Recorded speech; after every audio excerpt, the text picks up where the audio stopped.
السلام علیکم ناظرین اکرام، ترک داستان لائٹ چینل پر خوش آمدید۔ ناظرین اکرام، کرولش اورحان کی کس نمبر 10 کا پہلا ٹریلر ریلیز ہو چکا ہے اور اسے دیکھ کر میری پچھلی ویڈیو میں دی گئی معلومات درست ثابت ہو گئی ہے۔ جی ہاں ناظرین اکرام، عثمان بے کا کردار نبھانے والے اداکار جیحان اونال نے سیریز چھوڑ دی ہے، لیکن میں آج آپ کے لیے ایک نئی اور اہم خبر لائی ہوں۔ کرولش اورحان کے کس نمبر 10 اب 7 جنوری کو نہیں بلکہ 14 جنوری کو ریلیز کی جائے گی۔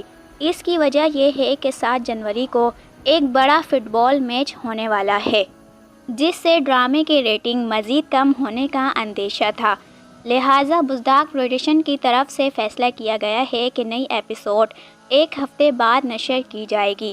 تو ناظرین کرام، اب یہ بات یقینی ہے کہ اگلے ہفتے نئی ایپیسوڈ نہیں آئے گی۔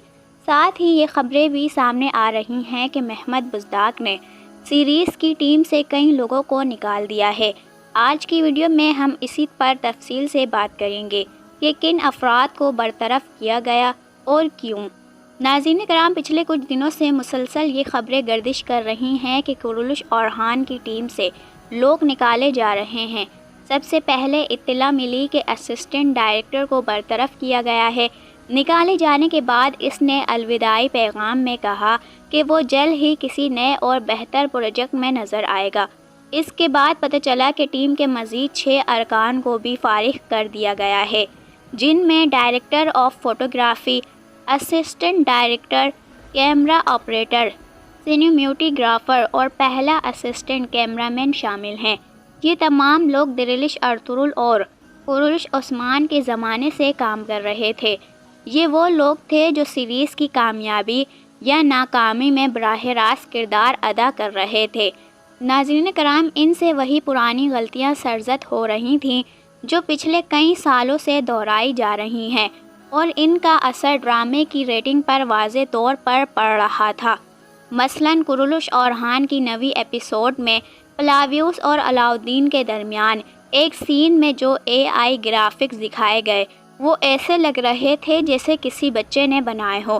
اسی طرح ایک اور خامی یہ بھی ہے کہ جب ہم کسی منظر میں جذباتی طور پر جڑ جاتے ہیں تو اچانک درمیان میں کوئی غیر متعلقہ سین ڈال دیا جاتا ہے، جس سے پورے منظر کا اثر ختم ہو جاتا ہے۔ یہ حیرت کی بات ہے کہ ایک سیریز جو گزشتہ 12 سے 13 سالوں سے چل رہی ہے، اس میں اتنی بنیادی غلطیاں کیسے ہو سکتی ہیں۔ اچھی بات تو یہ ہے کہ محمد بزداق ان غلطیوں کو دور کرنے کے لیے سنجیدہ ہیں۔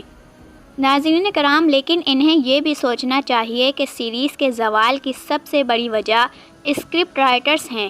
یہ لوگ صرف نوجوان ناظرین کو متاثر کرنے کے لیے ایسے مناظر لکھ رہے ہیں جو ایک اسلامی تاریخی سیریز کے شایان شان نہیں۔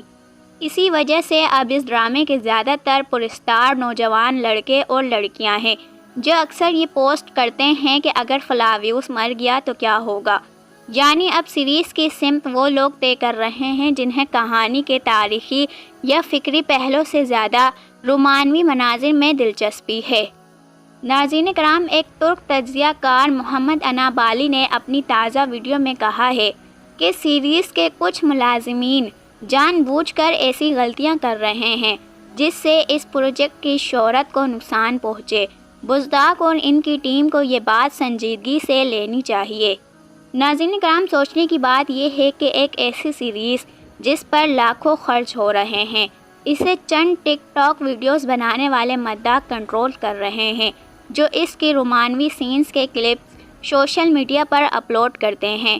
مزید یہ کہ اس وقت رائٹرز اورحان بے کے بجائے فلاویوس پر زیادہ فوکس کر رہے ہیں۔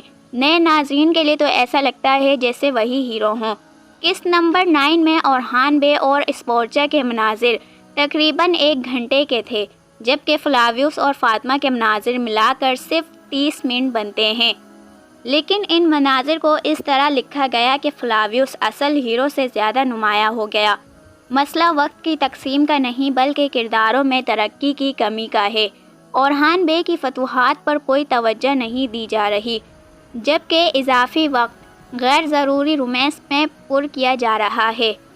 ناظرین کرام، آپ کے لیے ایک دلچسپ خبر یہ ہے کہ سلطان عبدالحمید دوم کے پرپوتے شہزادہ اور عثمان اوغلو سے جب محمد بزدار کی اس سیریز کے بارے میں پوچھا گیا تو انہوں نے کہا یہ سیریز ایک بڑی غلطی ہے، یعنی خود عثمانی خاندان بھی کرولوش سیریز کو تسلیم نہیں کرتا۔ یہی شہزادہ وہ شخصیت ہے جو سلطان عبدالحمید دوم سیریز کی تاریخی حقائق کی نگرانی کرتے تھے۔ سوچے اگر بزدار نے وہ سیریز بنائی ہوتی تو شاید ان کے اور شہزادے کے درمیان عدالت تک نوبت آ جاتی۔ تو ناظرین کرام، یہ تو تھی میری آج کی ویڈیو۔ آپ کی ان تمام باتوں پر کیا رائے ہے مجھے کمنٹس میں ضرور بتائیے گا۔ میری ویڈیو اچھی لگی ہو تو لائک اور سبسکرائب کرنا نہ بھولیں۔ ملتے ہیں اگلی ویڈیو میں۔